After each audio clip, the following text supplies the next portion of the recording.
Howdy, folks. Happy Friday. Thank God it's Friday. We are 2 days away from the AFC and NFC championship games. Maybe we'll talk a little bit about that in the pre-show, but we're going to start off with a notable passing in the world of baseball, Russ. Yeah, I always called him Hammer and Hank Aaron. That was one of his nicknames. He passed away, and the biggest thing for me as a personal connection with the Hank Aaron 715th homer was I was a kid. I was 11 years old, and my grandfather called and said, "Hey, let's go watch this. Come over." He lived in Brooklyn, so it was like, "Hey, come over in Brooklyn. Let's watch this."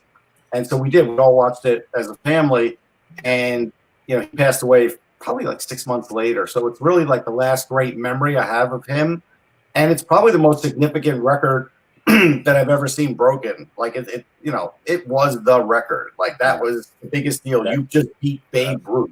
Like it didn't get any bigger than that. Yeah, I think the only thing I can think that rivals it in baseball, Kevin, was Ripken breaking Gehrig's record. But I mean, yeah, I don't even think that was close. Yeah, I'm with Russ on that. I remember being glued to my TV. The other observation that I would make about Hank Aaron is, and we've had this conversation before where I brought up the most menacing hitters that I've ever seen.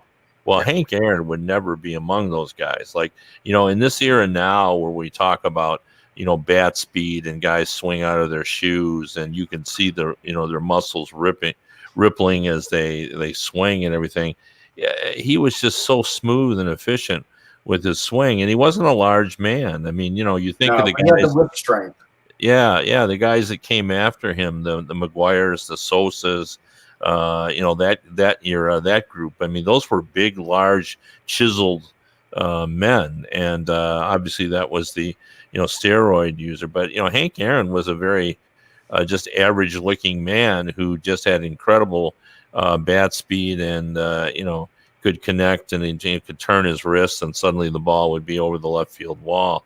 I remember hearing stories, Kev, like when he was in the Negro leagues and then the minor leagues, he hit cross-handed. They had to teach him how to hit correctly, and he was still hitting home runs cross-handed. So he was happy to learn how to hit correctly.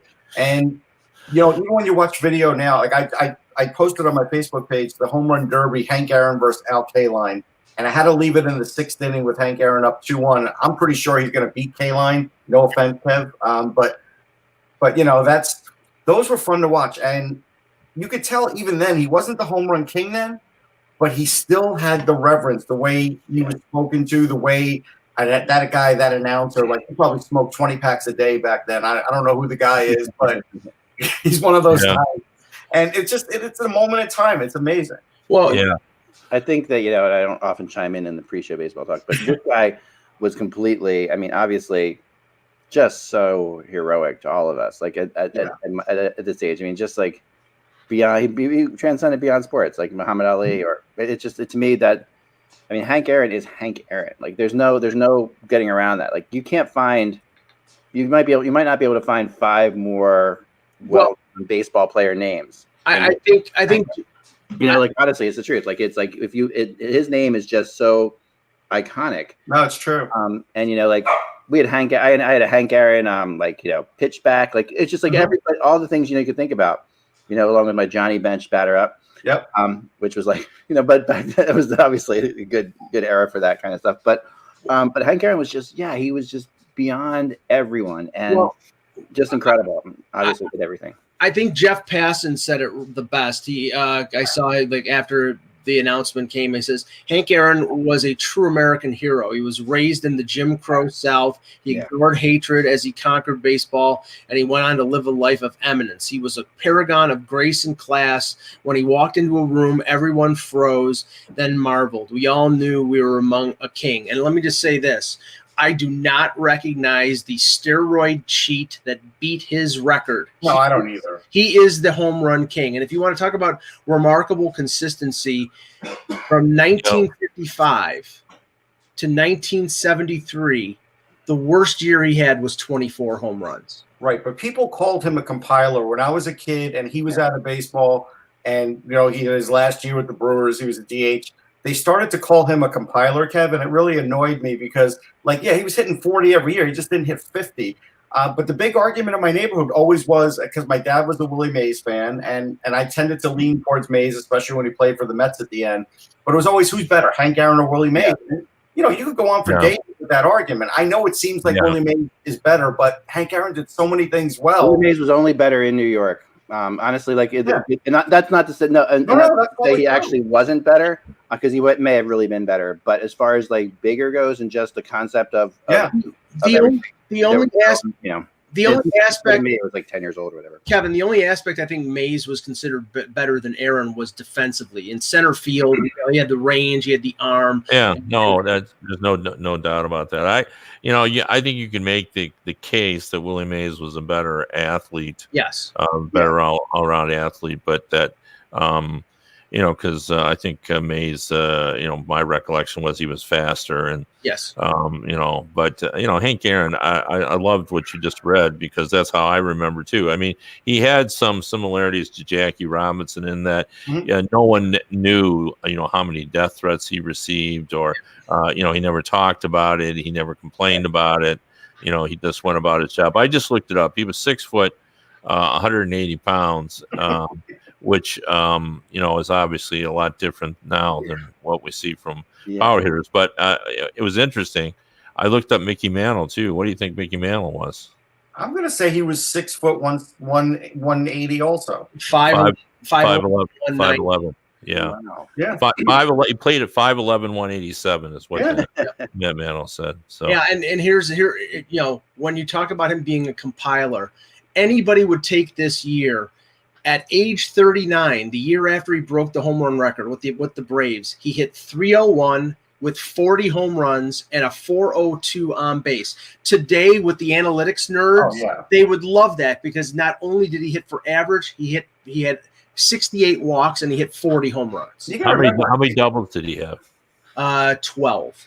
If you watch him run the bases, you could see he didn't have great knees. And again, in those days, he wasn't going to be able to go get a great knee operation to extend his career or correct or even make his career better. Like back in those days, whatever your knees were, they were. And if you got a knee operation, you probably shortened your career. Yeah. So, he may never have gotten one, but you could see he had issues running the bases after a while. And making that year even more fantastic, Kevin, he did it in 392 at bats. His OPS was over 1,000. And this is at 39 years old. Yeah, he used to have the record for like more homers at the age of 30 than any ball player alive until the steroid era. Right. Yeah, I would say the hockey comparison to him is Gordie Howe. Yes. Gordie Howe never had the monster year. I don't think he scored 40 goals after 40, or it was his first 100-point season after age 40, I think. Right. Yeah. Is what it was. But I think it's insulting to refer to Aaron as a compiler. I never viewed him as that. When you were growing up in the 60s, he was revered. There was no. I grew up in an all-white area, and we never saw him as a black player. We just saw him as was Hank. He was Hank Aaron, And the fact of the matter is that what's incredible about him is that everybody can spell his last name. Right. Like, and it's I'm not saying it's a big deal, but it's like one of those things. It's like when you think about it, if you said people like spell Hank Aaron, everybody could do it. Yeah. This is the 56 Aaron card, and believe me, it's nowhere close to being. It looks like somebody shot a BB gun. Through it, but I kept it, and I call those cards well-loved cards. Yeah, that's fine. I've got a few, and anybody my age has a few.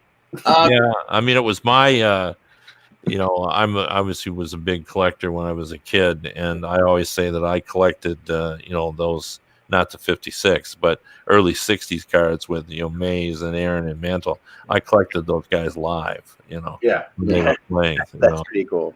Say that is very cool. All right, let's get going. That's good. Yeah, I think Gordie Howe's the comparison. I think you're right. I was thinking it's a great comparison. It is. 68, 69. Howe at 103 points. Yeah. Like that would be a good show someday when we need to go through that, to find the comparisons, because Okay. All right. Anyway, moving on. All right, here we go. Hello, Hockey World. It is Friday. Let's call it the 22nd of January, 2021. I think I'll call myself Michael Agello. Russ Cohen from Sportology. I forgot the order. Was I second? I'm sorry. Yeah. I'm Kevin Allen, and I'm just waiting for a vaccine. Just yeah. And I'm Eklund. Today being joined by, and I tried to come up with a nickname for each of you because we were talking about nicknames the other day. So I've got Russ the That's Fair Cohen, Kevin the But Saying That Allen, and Mike the Oilers Suck Ojello. Okay. Sorry, well, I've said it twice this week, Kev. So that's my yeah. But let's get going. So one of my favorite tweets of all came from last night. A girl at Upper Wild Side. Her name's Bella. And I obviously don't follow her, but I saw this on Reddit Hockey, and that was just pretty impressive. She says, 21 years ago, the Columbus Blue Jackets were founded. Little did they know that 21 years later, on the 21st hour of the 21st day in January of the 21st year in the 21st century, by the hands of number 21 Braden Point, they would lose to the Tampa Bay Lightning. How about that? That's pretty good. Sure. That's a pretty good quote. I like that because I mean, that's an amazing thing when you think about it. Yeah, but that was the lesser of the stories last night. No, that's not a story, but just okay. Let's get into the story, and the story is this. Of course, if you haven't been paying attention, you've been living under a rock in the hockey world. Pierre-Luc Dubois was benched last night by John Tortorella. You know, at about 4 minutes to go in the first period, after taking a really awful shift, which has now been sent. It's on my blog. You can see that you can watch the entire shift. I mean, it's. I think the shift. You've ever seen a hockey player deal. I don't think the shift is really the deal, and I wanted to bring that up because I remember I wanted to Russ. You and I were sitting in Madison Square Garden. You probably know where I'm going to go with this. We were watching the Lightning. We were watching the Kings and the Rangers play for the Stanley Cup, and I would sit there and watch Rick Nash's shift after shift after shift. And I would be like, he didn't touch anybody on that shift. He didn't touch anything on that shift. He didn't touch the puck. He was a non-fact. There are other players who have shifts like this one. Okay, this is not like crazy. The fact of the matter is there's a build-up to this shift, and Torts had enough, right? And he had benched him. And now we sit with a really interesting situation. And I don't know if you guys got a chance to hear Brian Burke today on X.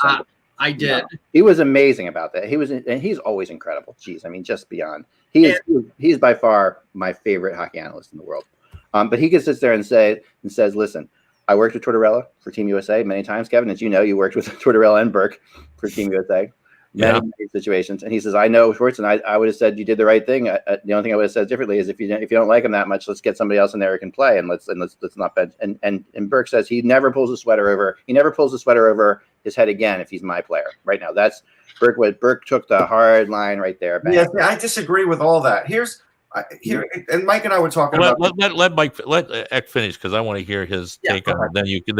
So, he sits there and he says, okay, this is what he says, and never pulls a sweater over. And I'm like, and I think to myself, the first thing that went to my head, and I don't know why this popped into my head, was Vinny Lecavalier and the Tampa Bay Lightning. And remembering that Vinny Lecavalier tried like hell to get traded from Tampa. Now, it wasn't as public. We didn't know about it till years later, but but Torts and him had huge issues. Yep. They repaired it. They got it. They got better on it. He became, and they won a Stanley Cup. I mean, you're talking about things that were just completely and utterly amazing, right? So my take on it is, I think Burke is jumping the gun a little bit on that. Like I also don't think the Kukalainen in a million years will trade him unless he gets what he wants.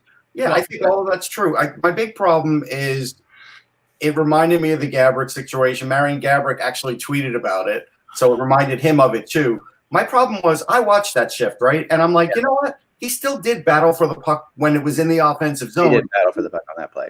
He went for the puck. It's not like that we should watch it. But I did. I watched it twice. Yeah. He did not skate away from the puck. I'm not telling you he tried to flatten the guy for the puck, but it's not like he wasn't trying to do his job. He didn't put his stick on the ice. And that if that's a puck battle, you can have a puck battle with your stick not on the ice. That's my opinion. All Torts was trying to do was find his moment, and now everybody is going to try and assassinate the character of this kid, and he's still a young man, and it's horrible in the sense that Torts did this days ago when he said, I'm going to be completely honest and tell you everything that's going on with this situation. And then, of course, when asked about it last night, he decided he didn't want to tell anybody anything. So he started this whole thing. He lit the fuse, and he is the troublemaker in this. The kid may want to leave, and that's fine, but it wasn't like he wasn't playing or trying to play or said, I'm going to hold out or anything like that. Right. And I feel like the coaches made this worse. Kevin, go ahead. Well, I'm going to disagree with Russ on this for sure. Everybody, first of all, everybody's not all over the player. Everyone's all over Tortorella this morning. It's been the exact opposite. Okay, well, I've seen some of the other. Yeah, I've seen very little, and I actually think Tortorella is fine with this because this is who he is. Yeah, this has always been who he is. This is not any different than what he does with everyone else. The problem is that he's doing it with a player that has asked to be traded, and we're all focusing on that player. He did this to Max Domi, earlier, where the talk was, hey, look, this trade is not going to work out because already Max Domi is in his doghouse. Right.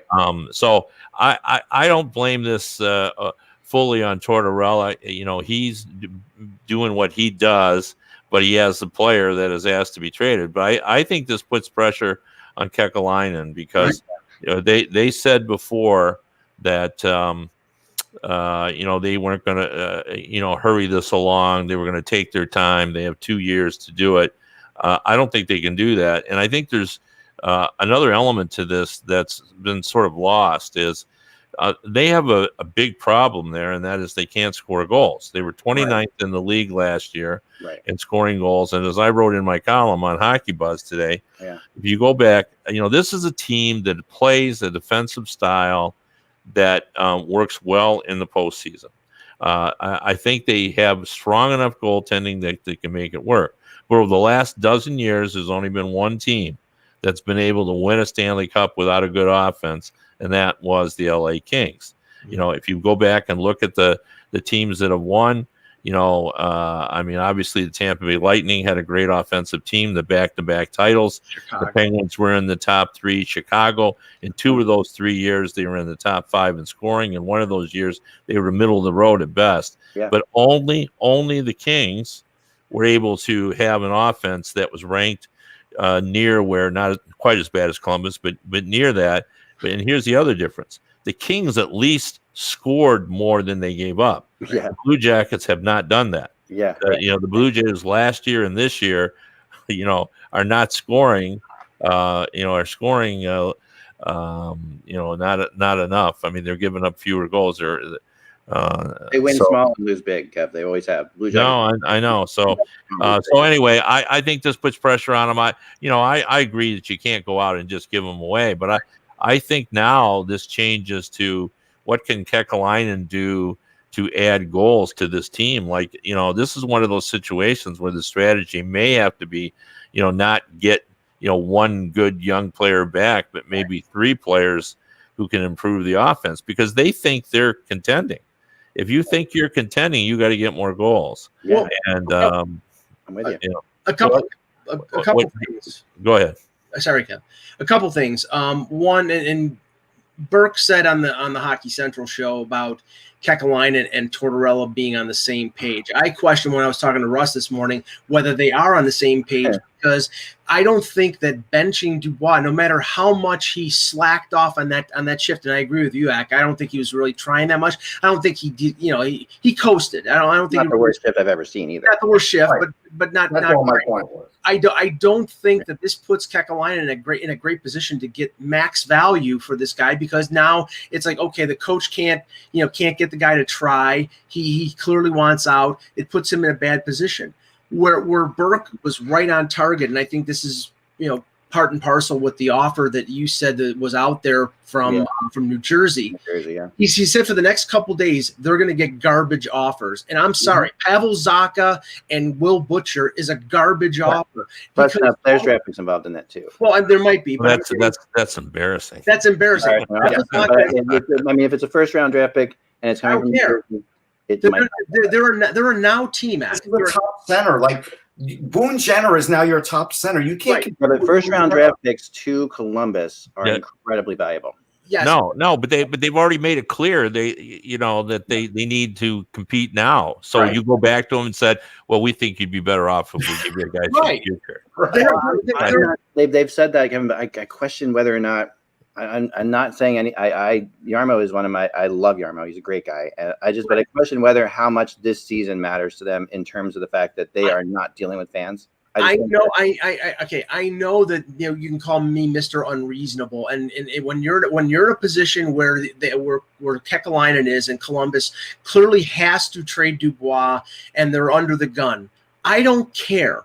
If you're talking to New Jersey, obviously they're not going to give up Jack Hughes. Then I want Nico Hischier. And if they don't want to do it, then I move on to the other team. If they're talking to Los Angeles, I'm not taking Gabe Vilardi, who's a good young player, but he's got questions because of injuries.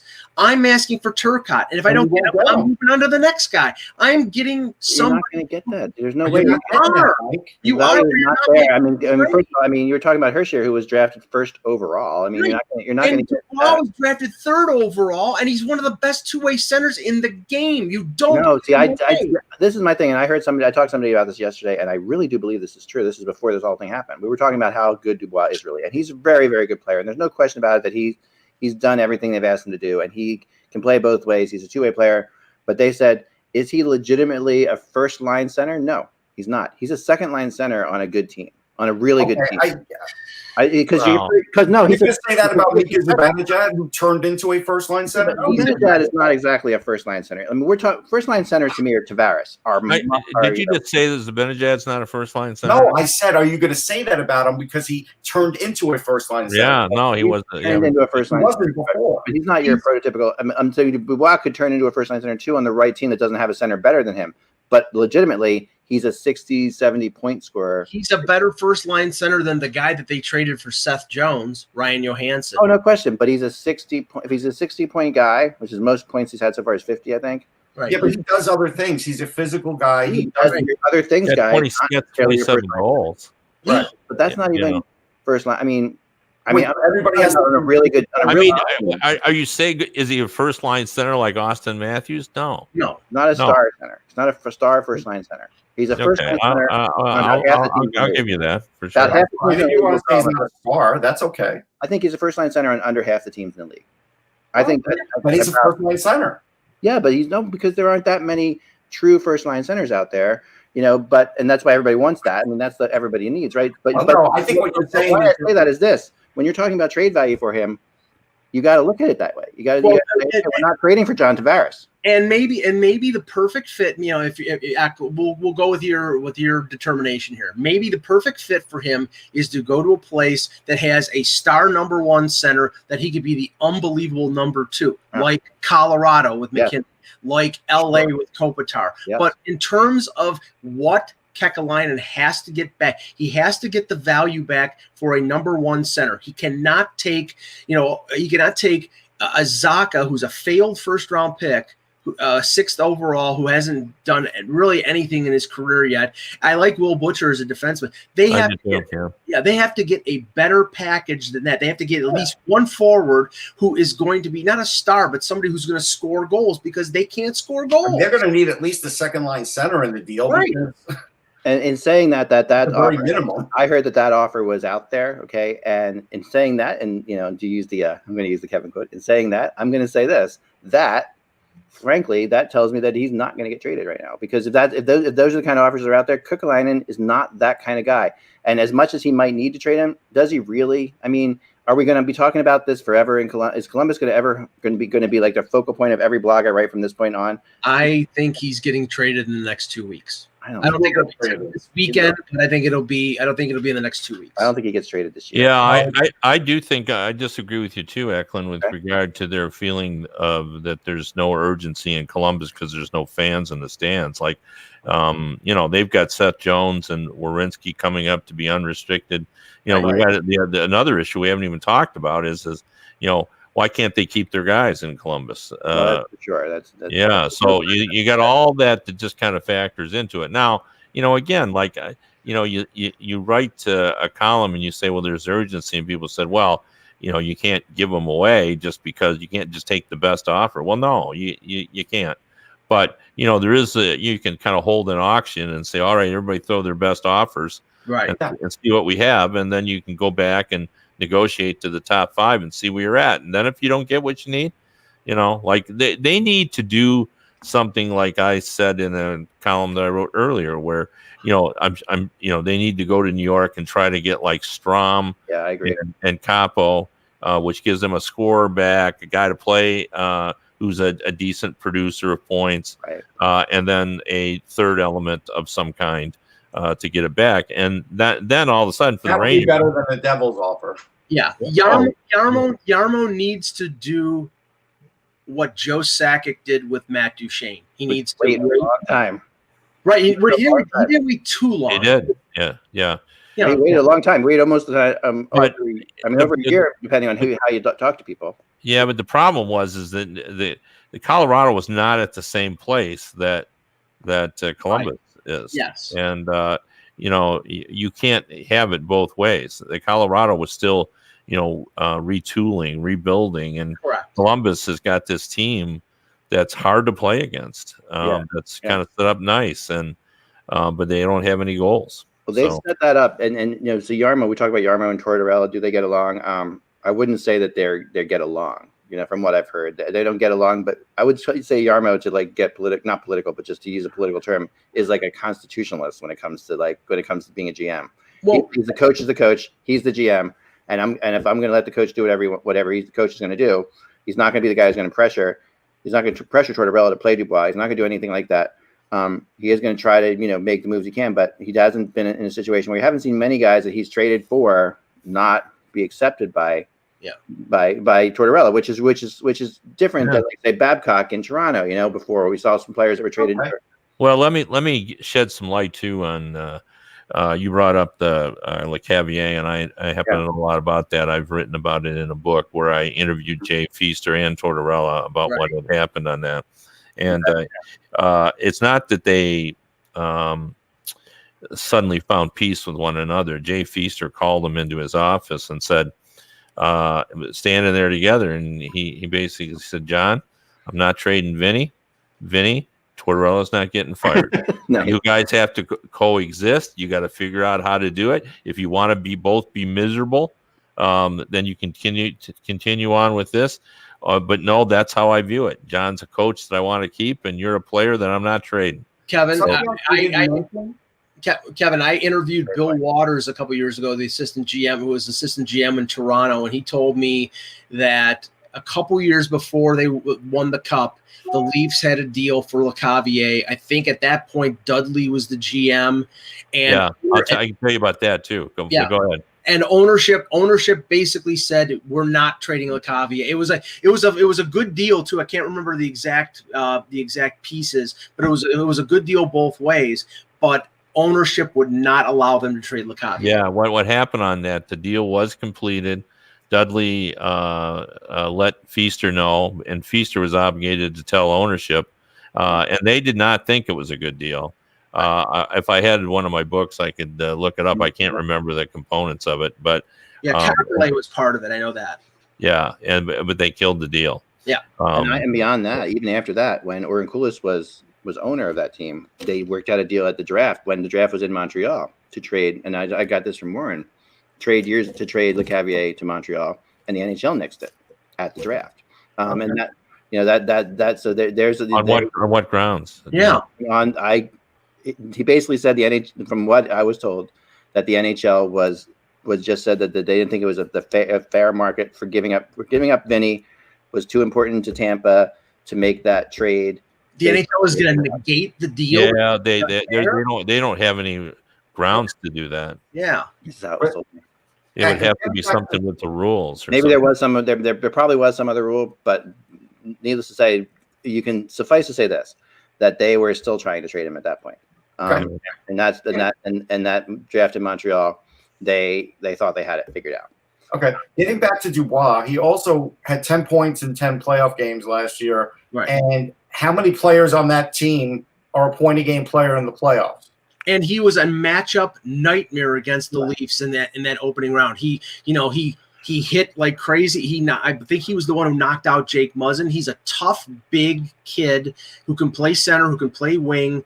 I mean, yeah, you have to get equal value for him. The problem with Torts is he would rather play Stu Bickle that listens to everything Torts says and he believes he's playing beyond his capability than a guy like Dubois who does the opposite. Yeah, I don't think he. I don't think he feels Well, that. he likes his star players too. Yeah, he does. I just going back, and I think that, we should you got to pin this down a little bit, because I think we left it hanging about how good we think Dubois is. Right. Like, my point is, I think he is a first line center. I think he's one of those guys that looked like he was going to be a number 2 center, and then has kind of stepped up and been it. What he is not is he's not Austin Matthews or Jack Eichel or Connor McDavid or any of the premium star players. You know. But he is a number 1 center, capable of playing that position. They wouldn't be fearful of putting him out against top centers in the game. So which is an accomplishment, because, and Russ knows this because we were both at the draft in 2016. He was a winger in junior. He was being converted to center. They kept him in junior an extra year to have him play center, and then it was a learning process. He didn't play center like Matthews or like Eichel did. And where he is now as a converted winger playing center is astonishing. I don't think he's like the best top 3, top 4 center in the league. I think he's in the in the teens, but for a good team, he'd be a great number 2. Okay, I want to do this real fast. It's going to be really fun, and it's going to be really fast, and it's going to be really easy. We're going to go through the first line centers in the NHL real fast. Ryan Getzlaf. He's better than him. Okay, so give him 1. Let's just count the points where he gets points. Okay, Christian Dvorak. Better. No. He's better than Christian Dvorak? Better than Dvorak. Right. No, I'm with you, too. Yep. Patrice Bergeron. No. Jack Eichel. No. Sean Monahan.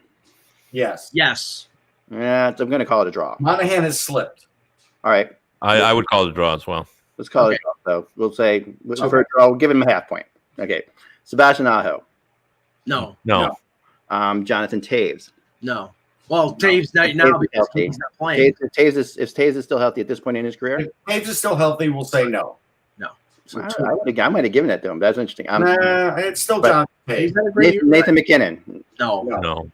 Okay, Tyler Seguin. He's hurt. But yes. We'll say yes anyway. Dylan Larkin. Yes. He's better than Larkin. Slightly better than Larkin. To me, that's a draw, but all right. Kevin, you can decide that one.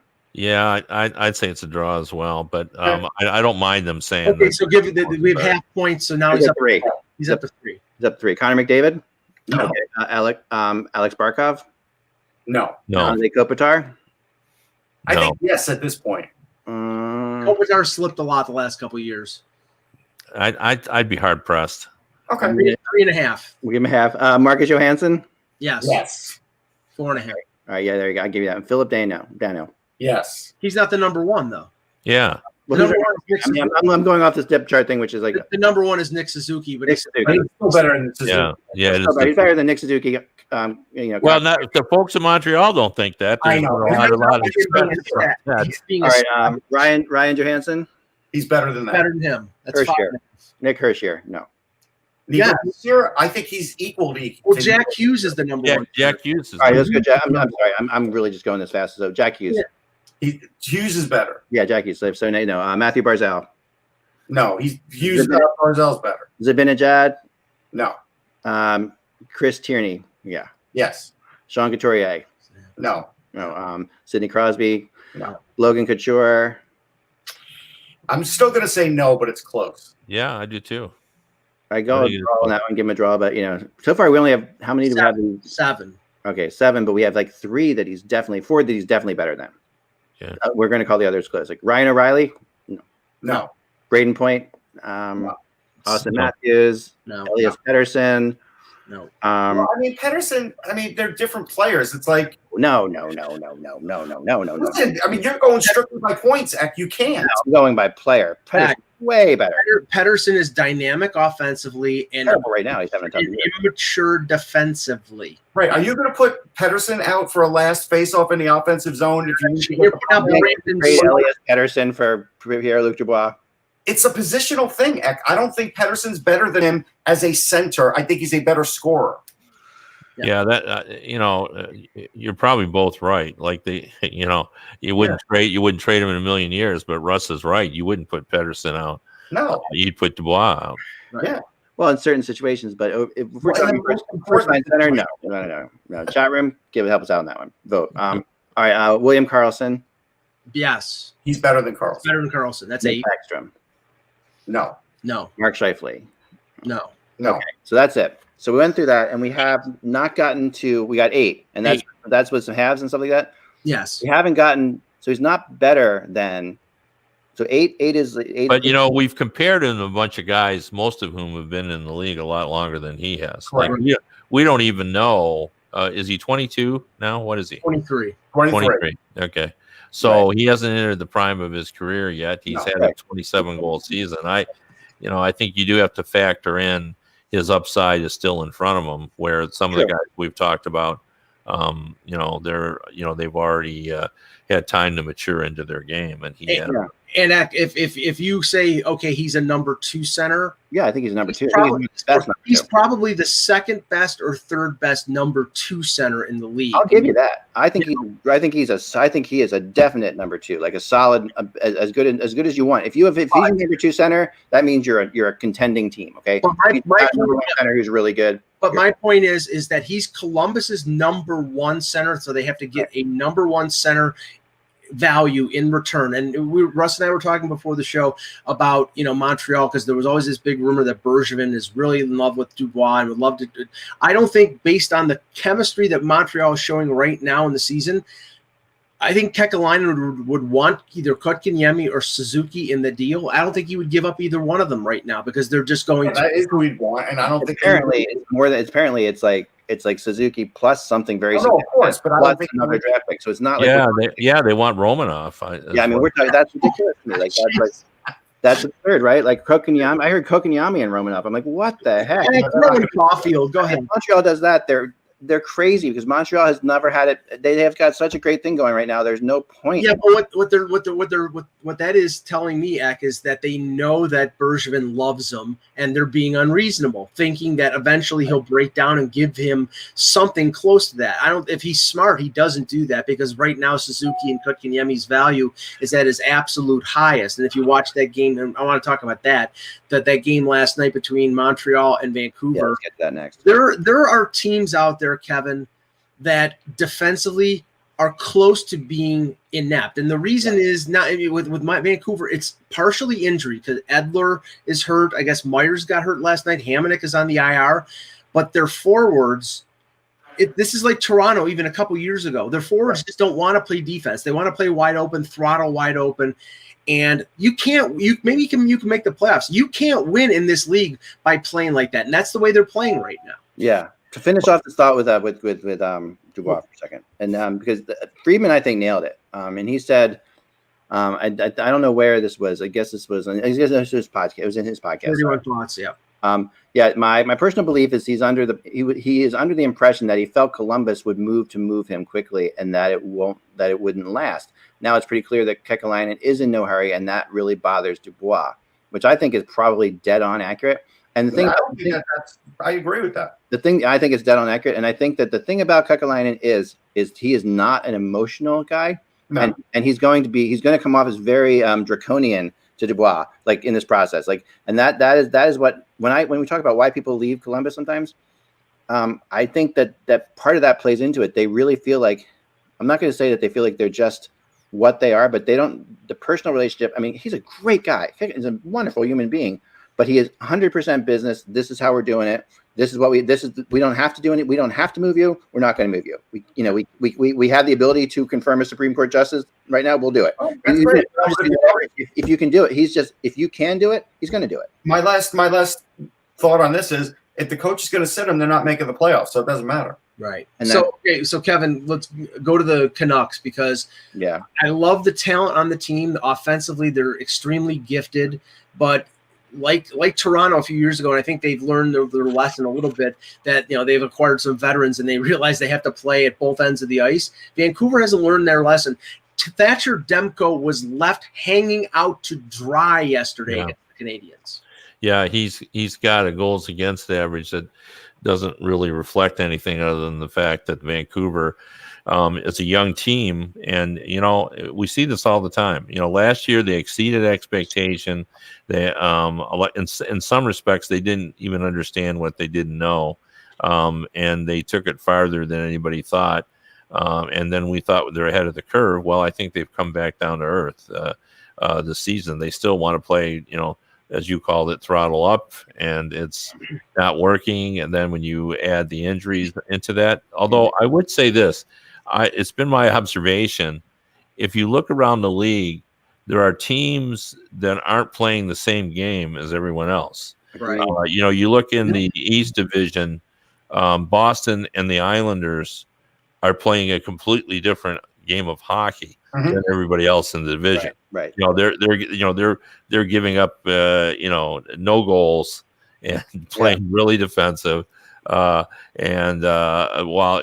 there's you look around the league and there's 7-8 goals every night.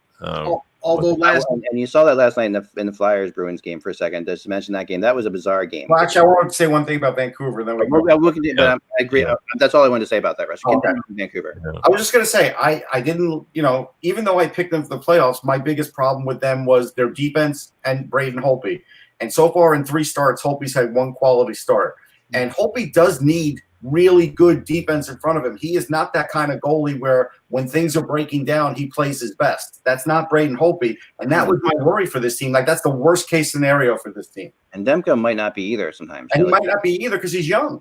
I mean, and Demko obviously was so magical in the bubble and all that stuff. And and I was high on Demko. I thought he should have been their starter last year before Marshall ran away with it. But yeah, Demko's shown up. He's young. We are seeing that as much as we hate the preseason, it's probably a good idea. Oh no, it is. Because there's no question that we're seeing. What we're seeing here is a lot of preseason hockey at times. But the one thing that you look at what Demko did in the playoffs against Vegas, and you look what's going on now. Vancouver was in a playoff mindset where they were playing. Use Stratomatic terms. They were playing a 1-0 in the playoffs. They were playing. Now they want their cookies, they want their apples, they want their goals, and the thing is they're playing wide open, and you can win in the regular season that way. I don't think you can win in the playoffs that way, and I don't know in this compacted schedule whether you can make the playoffs playing like that. And now, they also don't have enough to hide Peterson. Like they don't have the issue. Like everyone knows Peterson, what Peterson is now.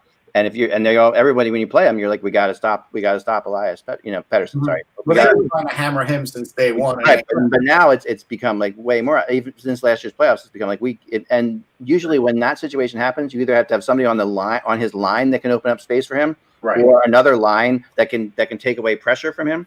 Yeah. And what's happening is they don't have either of those. And he's really as much as he is playing terrible, he is absolutely a marked man. Like you watch them. Yeah. They're acting like he's Wayne Gretzky out there. The way they're covering him, they've got to protect him. Now, you mentioned the Flyers and the Bruins, and Russ and I were talking about this. The Flyers are in deep trouble. Yeah, because with the injuries, they're in deep trouble. They're in deep trouble. Their defense. I mean, if you're going to play, you're going to have to play Provorov 30 minutes. If you're going to have to play Gustafsson more than 20 minutes, you're going to give up a. First of all, I know your hatred of Gustafsson, and I'm not a big Gustafsson fan either, and I know that. But I mean, the guy in Chicago was pretty amazing at one point, and he's playing like that Gustafsson right now. So for what it's worth, I don't think he played like that last night, but okay. No, he's not. I'm not going to say he's the next coming of Gordie Howe or Bobby Orr or anything like that. But I'm just saying he is absolutely playing good hockey. I mean, he is. The weird thing about him is how similar he is to Shane Gostisbehere, which is just absolutely when you watch similar to Shane Gostisbehere live. Yeah, he's one-dimensional. One-dimensional, steps up in the play well, good outlet passes. Gets caught defensively, but also can create a lot of offense. He's the Swedish Shane Gostisbehere, and the thing that I think that works with him is he's playing with his defense partner is Swedish, so it makes more sense to play with Robert Hagg. Here's my 3 things, Zach, for the Flyers, and you feel free to retort them. Yeah. Do you really think Travis Sanheim can play the top pairing? Because after yesterday, I don't, especially on the turnstile play. Who is going to win a faceoff in the third period when you're in the other team's offensive zone? The answer is nobody. And the third one is Carter Hart got frustrated because basically the Bruins were just jamming the net in the third period, and there was nothing the Flyers could do about it. The Bruins should have killed them last night. To be honest, the Flyers. Right. In fact, when the Flyers were up 2-0, they had no right being up 2-0 in that game last night. I mean, that was the Bruins. The first period, the Bruins should have been up 3-0 easily. Yeah. Well, they can't score either. They can't score either, right? And I agree that Carter Hart's getting frustrated, and I think that he has. I think it's very. I'm really. At least the Bruins have an excuse because Pasternak is not in the lineup. I'm really surprised that they're not doing like a literal Carter Hart Elliott back and forth right now to start the year to just get things going. Because I agree. I think they should be doing that. And obviously, he gets a shutout in his one game. He's a very competent backup. Here's my suggestion to Chuck Fletcher. Okay, I talked to Russ about this earlier. I says they never filled the spot that Niskanen. When Niskanen retired, they never filled it. They decided to go a different direction. That's why they brought in Gustafsson to be a power play point guy and a puck rusher. But anything more than being a bottom pairing guy, he's a liability. They need a veteran guy who they could play on the top pair with Provorov, who could basically just spell him and play the defense at the end of the ice. And there's a guy in free agency. He's rather old, but he did it last year. And his name is Ron Hainsey. Ron Hainsey would be a perfect fit. He could help him for sure. I mean, I think that the thing about them is they I mean, obviously the injury to Couturier is enormous, right? He's their first line center. We just said that, right? That's a big deal. He's more than their first line center. I think he's out longer than the 2 weeks, like the chat. And that's the problem. They bring in Morgan Frost, who looks great. He gets hurt right away. Yes. Also, they're obviously losing Myers. Yeah, I think Sanheim is a really good defenseman with the right partner. But I don't think he's going to carry the defensive pairing. Like I think Myers and Sanheim are a very, very good pairing. I think together. Put them together, and there's no problem with Sanheim's game at all. I also think that Mike just said it. I think you two were talking about Niskanen, right, Mike? Yeah. If you go back to one of the earlier podcasts when we first talked about Niskanen leaving, I said that the Flyers were going to end up like the Capitals. The Capitals didn't appreciate everything Niskanen could do until he was gone. Right. And what Niskanen does better than most is he's able to slot in, and he basically moves all your defensemen into the right slots. Right. Because he can do whatever you need him to do. Right. He's pretty good defensively. He's pretty good offensively. He's a one-on-one type defender. He's a good transition guy. Right. So now, he can slot in and he can play that second pairing. So the guys go there, and when he's gone, it screws everything up. Everybody tries to do too much. And that's why I suggested Hainsey, because Hainsey at age 38 was playing top pairing with, I think, Shabbat in Ottawa, playing over 20 minutes. He's a lefty who can play the left side or the right side. He would be able to – now, I don't know if he wants to play anymore, and maybe I'm just barking up the wrong tree here, but if it's short of Niskanen coming back out of retirement, that's the only option, and other than making a trade, and I don't think they really want to make a trade. I mean, I agree. Listen, but I agree with all those things, and the injuries are bad and everything like that, but they're still winning more than they're losing. They're still, I'm not. Just to say they are in grave danger is not. Well, these injuries just happened in the last day or two. So I know, but they played a couple games. They played 3 games without Couturier now. So this is like, I mean, that's significant. They won one of them. They got a tie in Boston last night. I mean, that's where we're seeing here is this unbelievable, like all these series splitting, like every series is splitting. The standing is going to be so crazy close at the end of the year. It's ridiculous. Like everybody's getting a point all the time. Okay, but I'm going to get back to the fact that when Fletcher got Gustafsson, instead of getting a guy more suited to at least being a top 4 guy, even if he wasn't going to be a top pairing guy, that was a big mistake, because now you have no cap flexibility. You could have foreseen some injuries in a COVID year or guys not playing in COVID, and this is something that is going to haunt them. That's all. I'm done. The weird thing about getting Gustafsson to me is that he has turned down trade offers for Gustafsson. So what do you do? Like he's sitting on the bench. He still hasn't played, right? So it's like, if you're not going to play Gustafsson, why are you turning down trade offers for him? I mean, he was on the COVID. He was COVID. He was what? He was on the COVID. I'm sorry. Okay, I didn't know that. Yeah. But okay, so that's skating now. Still, I mean, do you think he would have played if everyone was healthy? I think he's going to have to play now. But if everyone was healthy, he's not in there, right? No. So, let me get thrown in there now. How can you not accept or discuss trade offers for somebody who's not in your regular lineup. That's like insanity. Well, I mean, it's clearly because he doesn't fit with Vigneault's plans. But and then you ask, right now he's on the same page, right? Like, are Fletcher and Vigneault on the same page then? Because right now he's going to have to play because they're short on defense. Now, let me ask Kevin this, because this was the big story a couple days ago, and I think it's sort of been lost in all this Dubois talk. The Capitals getting fined $100,000, and the 4 Russian players being put in quarantine for 4 games for violating basically the COVID restrictions. People can gloss this over. These players have to follow these rules, otherwise. Yeah. And I think that I think this is a shot across the bow to the Capitals and to other teams in the NHL. Yeah, this is the NHL's version of the Denver Broncos quarterback situation. In the Broncos situation, they had all their quarterbacks that just decided to go into a meeting and not wear their mask, and then somebody got COVID, and then they were all out. And instead of changing the game, the NFL sent a message to everyone by making them play with a wide receiver at quarterback. The NHL didn't have that sort of situation, but they're going to make them play without Ovechkin, and their goalie wouldn't have played anyway because he's right.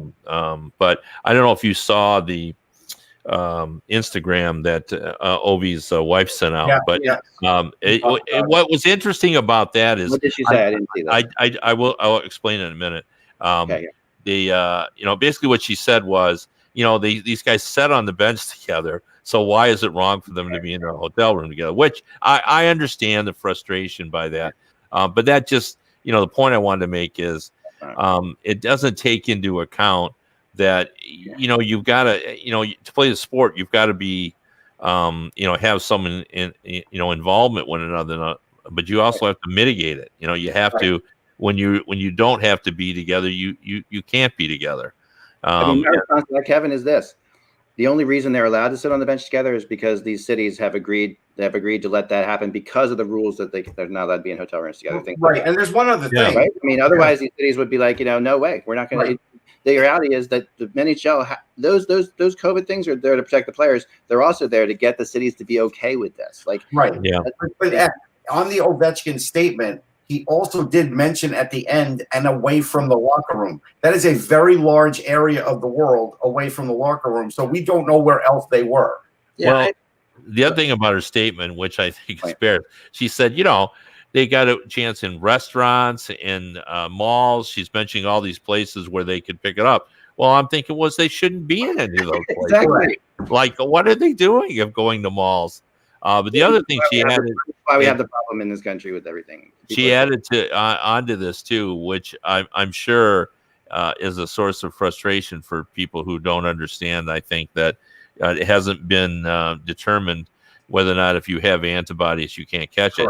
She says that Ovechkin and I believe Orlov have antibodies. So they obviously feel they can't. Right, but it still doesn't mean they can't pass it on. Or they don't know whether for sure that they can't get it. That hasn't even been established. Right, they can't get it, but passing along is there's a lot of. The point is that thankfully the league did come down hard on them. Yes, that was a good move because this is going to be hard enough just picking it up when you don't know you get it, especially with the new variations and so forth. But when you sort of flaunt the rules, and you know what? They're not the only players. They just got caught. They got caught. Do anybody know how they got caught? I don't. Well, I think once Samsonov got it, then they had to admit to it. Yeah, sure. That's my guess. I mean, it's just totally a guess. But the contact tracing, but even almost more scary in terms of COVID and the situation going on is what happened with Carolina and Nashville earlier in the week, because apparently on the Monday, I believe it was, Carolina and Nashville played, and the Carolina had been tested that day, but the turnaround for the testing was 24 hours. So they didn't find out until the following day that one of the players was positive. So they're not apparently doing what the NBA is doing, which is rapid. I did some research into this. I know what's going on with that. Okay. First of all, they found out they tested in the morning, and then Don Waddell got a call at 1:30 that evening, which we wrote about on Hockey Buzz, so our Hockey Buzz readers will know exactly what happened. And it's not 20. It wasn't quite 24 hours, but it was too late to before the game. Right, exactly. Here's the thing about that. So the NHL and the NHLPA decided together between the two tests, like the NBA having the quick test and then the 24-hour test, that the quick test scientifically they believe it gives you 30% false positives. So the NHL said, "We're the quick test. We're not going to go with that. We're going to go with the 24-hour test." That's why they did it. And I think that's very debatable. Like what who? Well, I think if I read this wrong, and I'll go to Kevin on this one. Was it another delivery situation, Kev? Where remember how MLB had that a few times, getting the results back? Is that an issue once in a while now too?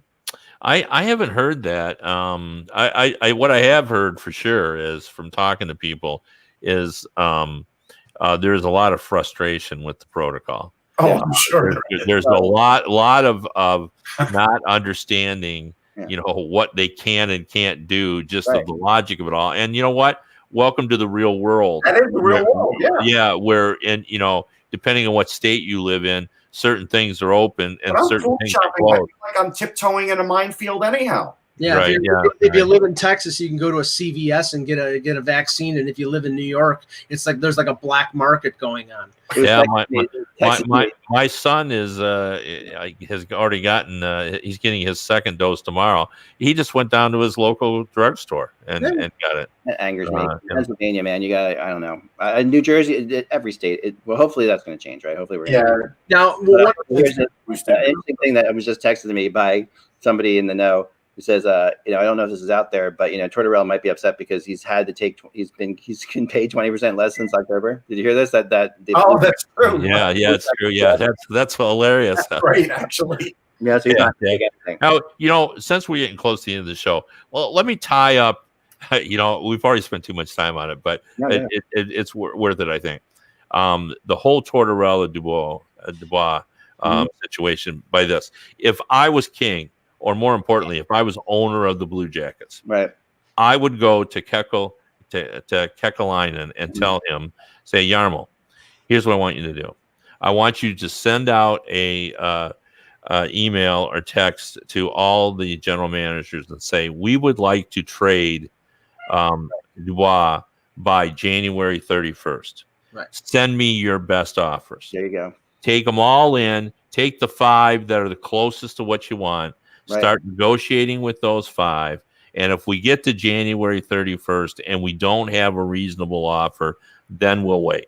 Right. But that's why I'm saying is like you can't be I don't want him to be careless, right? But he also has to be aggressive. Like, we need he needs to know what he can get like right now. That's how I would do it. If I was the thing about what Kevin is saying is it's blind bidding, and if the other owners don't talk to each other, they probably will, but if they don't, then at least they're not all working in conjunction with each other saying, well, I'm not going to give up this guy, and if you don't give up that guy, and so it's blind bidding, and I actually think he would get actually, in my opinion, knowing him pretty well would be like, well, if I put that out there, it's going to be on Twitter 5 minutes later. Right. Everybody's going to be, and my reaction to him would be like, who cares? It's like then you just use the Lou Lamoriello rule. If it gets out, then you're out of it. Yeah, you're out of it. Yeah, no, that's right.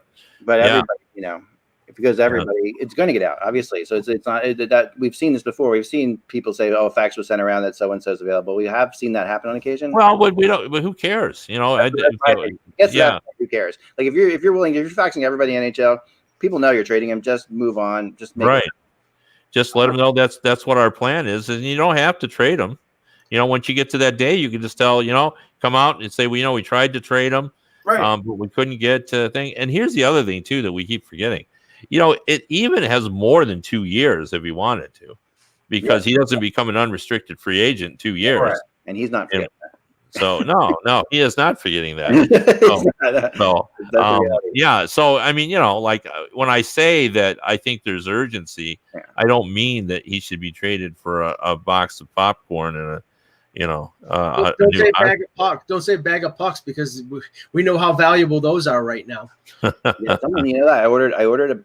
Funny enough, I ordered an actual bag of pucks because my rink's getting a little frozen. So I ordered a bag of pucks, and they were stolen off my porch. Oh, Jesus. Someone's going to be very disappointed. They're like, oh, this is a heavy box. There must be something good in it. Someone's going to get home in this neighborhood and be like, it's $25.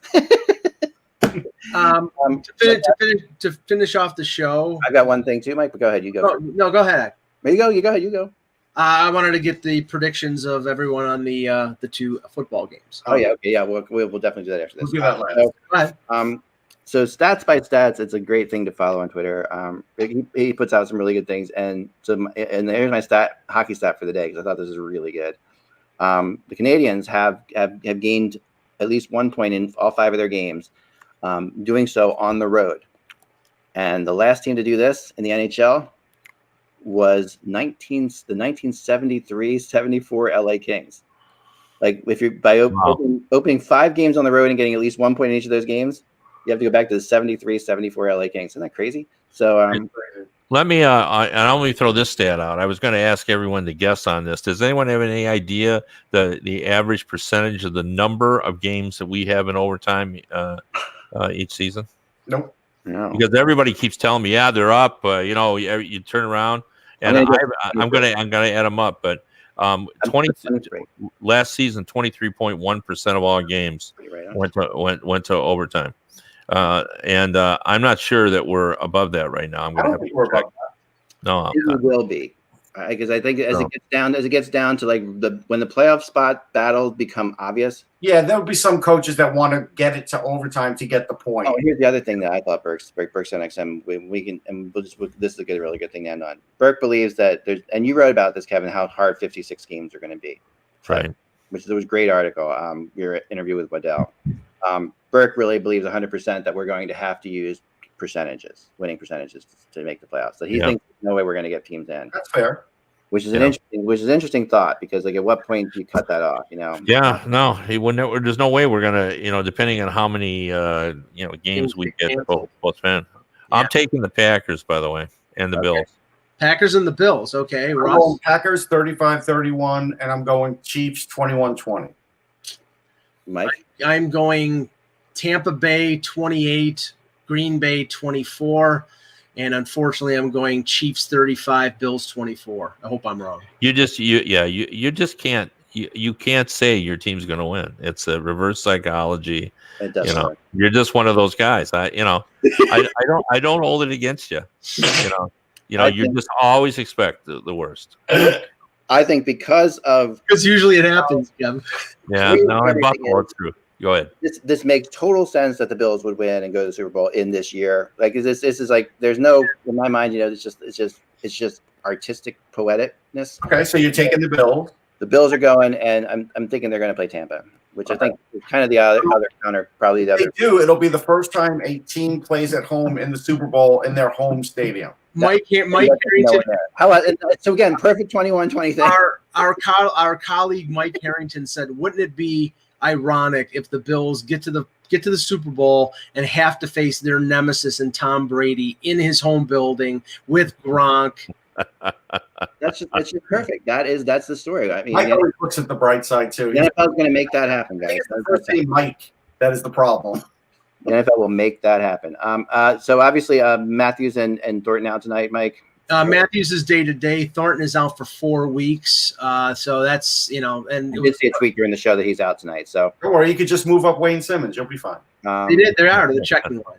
Yep. All right, there you have it. Lots of injuries, of course. That also is to be expected. Yes. And going to be a major factor in the season. That's true.